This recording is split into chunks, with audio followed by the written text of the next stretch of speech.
বাচ্চার ওজন বাড়বে, এইসব খাওয়াই না ওজন বাড়বে, বাচ্চা মোটু হবে, নাহলে কি করে হবে বলো তো? তুমি আমাকে একবারে জিজ্ঞেস করার প্রয়োজন মনে করো। কি মা, বাচ্চা কেমন আছে? কতদিন হলো বাচ্চা? এই তো বাচ্চা আরে দিদি, এই তাই বৌমাকে বলছিলাম যে 4-5 দিন হচ্ছে বুকের দুধ না খাইয়ে যাতে গুঁড়ো দুধ খায়, এই 4-5 দিন যাতে বুকের দুধ না খায়।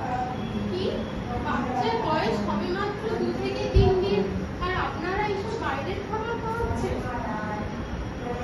তাহলে কি খাওয়াবো দিদি? বাচ্চা জন্মানোর পরে যে হলুদ দুধটা বেরোয় ওটা বাচ্চার জন্য সব থেকে বেশি দরকার।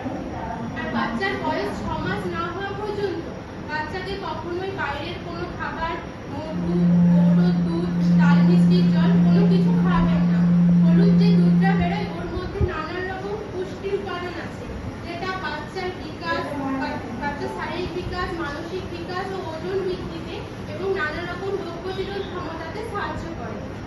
সত্যি কি তাই? স্বাস্থ্যসম্মতভাবে বাচ্চার 6 মাস বয়স পর্যন্ত মায়ের বুকের দুধই সব থেকে গুরুত্বপূর্ণ, এমনটাই চলে আসছে। আচ্ছা, এরপর থেকে আপনার সব কথা মেনে চলবে। বাচ্চা যতদিন না 6 মাস করে হচ্ছে ততদিন অব্দি বাইরের তালমিছরির জল, মুখের জল, বাইরের কৌটোর দুধ কিচ্ছু খাওয়াবো না। 6 মাস পরে আমি আমার বাবুকে খাওয়াবো। তাই না দিদি? কি বলুন তো, ও তো খুব ছোট, এখন ওকে বাইরের খাবার দিলে ওর নানা রকম অসুখ বিসুখ হতে পারে, ও হজম করতে পারবে না, তাতে ও অপুষ্টিতে ভুগবে, ওজন বৃদ্ধি পাবে না।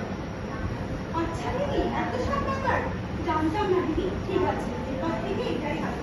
ও মা, তুমি কিন্তু এবার থেকে বাচ্চাকে তোমার বুকের দুধই খাওয়াবে, ঠিক আছে? হ্যাঁ, তাই হবে। এবার থেকে আপনার কথা শুনে তাই বলে বাচ্চার সাথে সাথে কিন্তু বাচ্চার মায়েরও খেয়াল রাখতে হবে। মাকেও নানা রকম পুষ্টিকর খাবার দিতে হবে, শাক সবজি, ফল, আপনাদের গ্রাম অঞ্চলে থোড়, মোচা, পেঁপে, ছোট ছোট মাছ ইত্যাদি খাওয়াতে হবে, যাতে বাচ্চা পর্যাপ্ত পরিমাণে বুকের দুধ পায়। এবার থেকে কিন্তু বৌমার সাথে সাথে নাতির সাথে সাথে বৌমারও খেয়াল রাখবেন আপনি। ঠিক আছে দিদি, তাই বাচ্চাটা অনেকক্ষণ সময়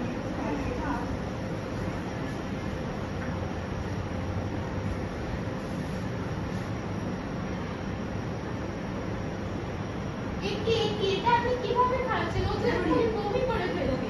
কেন দিদি, আমি তো দুধকে এরকম ভাবেই খাও না, এইভাবে খাওয়ানো যাবে না। আসুন, আমি আপনাকে কয়েকটি পদ্ধতি শিখিয়ে দিচ্ছি। বসে বাচ্চাকে এইভাবে হাতের সাহায্যে সাপোর্ট দিয়ে ধরে